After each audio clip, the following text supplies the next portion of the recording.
अस्सलाम वालेकुम, welcome to रज़ी cricket YouTube channel. Asia cup final, बड़ा टाकरा, बड़ा हरीफ, बड़ी राइवलरी, पाकिस्तान वर्सेस इंडिया। इतवार को मैच होने जा रहा है 7:30 बजे और पाकिस्तान इस दफा इंडिया को हरा पाएगा या नहीं, इस बात का फैसला तो होगा कल। लेकिन उससे पहले आपको ये बताता चलूं कि जो हाइप एक क्रिएट हो चुकी है आवाम के अंदर, इस टाइम अवाम बड़े जोश में है। इस टाइम सिर्फ क्रिकेट नहीं है ये, इस टाइम ये अवाम के इमोशंस हैं। इस टाइम ये अवाम इज्जत और बेइज्जती का मामला बना चुकी है। इस टाइम सोशल मीडिया पे अगर आप देखें तो इतनी हाइप क्रिएट हो चुकी है कि हमारी सोच है।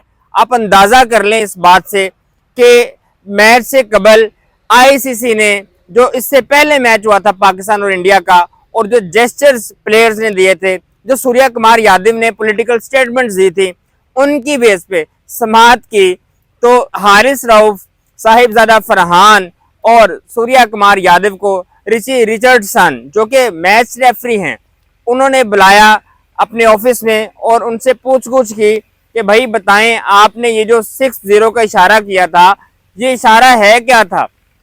तो हारिस रऊफ ने बड़ा सिंपल और मजाक में उड़ाने वाला जवाब दिया, उनकी बात को मजाक में उड़ा दिया। कहते जी 6 का मतलब है 6 छक्का, और 0 का मतलब है कि 0 पे खिलाड़ी आउट हो जाता है, 0 वो वाला 0 है। अगर आप कुछ और समझते हैं तो आप खुद बता दें। तो रिची रिचर्डसन ने कहा कि भाई इसका मतलब कुछ और था। तो उन्होंने कहा भाई अगर कोई और मतलब था तो आप मुझे बता दें कि कौन सा मतलब था, ताकि मुझे भी पता चल जाए कौन सा मतलब था। मैंने तो इस सेंस में आपको इशारा किया था और अवाम को जस्ट मैंने एक जेस्चर दिया था बस। और फिर जो जहाज का था वो भी उन्होंने कहा। बहरहाल हारिस रऊफ को 30% at the end match fees का जुर्माना आयद किया गया, जो कि सुनने में आ रहा है कि मोहसिन नकवी साहब ने कहा है कि मैं खुद पे कर दूंगा वो जुर्माना, नो इशू। अगर साहिबजादा फरहान की बात की जाए तो उनसे पूछा गया भाई ये जो गन जेस्चर आपने दिया था ये क्या जेस्चर था।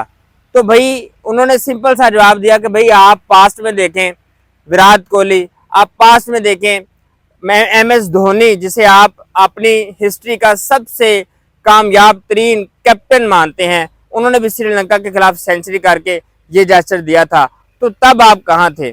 तब तो नहीं पता था। और यहाँ पे मैंने इस सेंस में इशारा नहीं किया था, मैंने तो इस सेंस में किया था कि भाई हमारे पख्तूनख्वा की कल्चर ये है, पख्तूनख्वा का कल्चर ये है कि हम इसी तरह से सेलिब्रेशन करते हैं। और मैं तो बहुत सारे डोमेस्टिक मैचेस के अंदर भी ये सेलिब्रेशन कर चुका हूँ। और इस सेंस में जो रिची रिचर्डसन थे, आईसीसी के मैच रेफरी थे, उन्होंने साहिबजादा फरहान को वार्निंग देके कहा कि भाई आपने एहतियात करनी है आइंदा से। उसके बाद बहरहाल सूर्या कुमार यादव थे, उनको भी पॉलिटिकल स्टेटमेंट्स देने पे। लेकिन क्या फाइनल एशिया कप का पाकिस्तान इंडिया को हरा पाएगा, ये तो खैर बात की बात है। लेकिन पाकिस्तान को अपनी स्ट्रेटजी बड़ी स्ट्रॉन्ग रखनी चाहिए, हारिस रऊफ का अच्छा इस्तेमाल करना चाहिए, शाहीन अफरीदी का अच्छा इस्तेमाल करना चाहिए। और अगर इनकी बैटिंग पहले आ जाती है तो 190 प्लस का टारगेट इनको देना चाहिए। लेकिन मैं ये कहूँगा कि अगर इनकी ये खुद टॉस जीत जाते हैं तो इनको बैटिंग करनी ही नहीं चाहिए, पहले इनको पहले बॉलिंग करनी चाहिए और देन फिर इनको चेज की तरफ जाना चाहिए। अगर ये ऐसा करते हैं तो फिर पाकिस्तान के जीतने के चांसेस बहुत ज़्यादा रोशन हैं। बल दो देखिए, अब हसन नवाज को खिलाते हैं, हुसैन तलत को बाहर करते हैं। अगर ये भी करते हैं तो बहुत अच्छी बात है। देखिए पाकिस्तान की स्ट्रेटजी बड़ी सिंपल होनी चाहिए और स्ट्रेट फॉरवर्ड होनी चाहिए। और अगर इंडिया की बैटिंग आती है तो इनको चाहिए कि भाई पहले 2 से 3 खिलाड़ी पावर प्ले के अंदर ही पकड़ लें। अगर इन्होंने इनके ओपोनेंट्स पकड़ लिए, स्पेशली अभिषेक शर्मा और शुभमन गिल, इन्होंने अगर पकड़ लिए तो उसके बाद इंडिया का मिडल ऑर्डर आप देख लें, ऑलमोस्ट कुछ भी इतना नहीं स्कोर कर रहा। इस सारे एशिया कप के अंदर सिर्फ अभिषेक शर्मा और शुभमन गिल ही छाया हुआ है। अगर हम उनको पकड़ लेते हैं तो हमारे जीतने के चांसेस बहुत ज़्यादा हो जाएंगे। तो लेट्स सी कल पाकिस्तान जीतता है या इंडिया। आप भी अपनी राय का इजहार कमेंट सेक्शन में करें। अल्दो ये पहला मौका है कि जिसमें क्रिकेट की 41 साल हिस्ट्री, जो कि एशिया कप की हिस्ट्री है, उसमें पाकिस्तान और इंडिया का फाइनल मैच आया है एशिया कप के अंदर। 1984 से लेके 2025 तक एशिया कप जितने भी हुए हैं, 17वां एडिशन इस वक्त चल रहा है। पाकिस्तान और इंडिया का पहली दफा फाइनल आया है। लेट्स सी कौन जीता है। आप भी अपनी राय का इजहार कमेंट सेक्शन में करें। Thank you.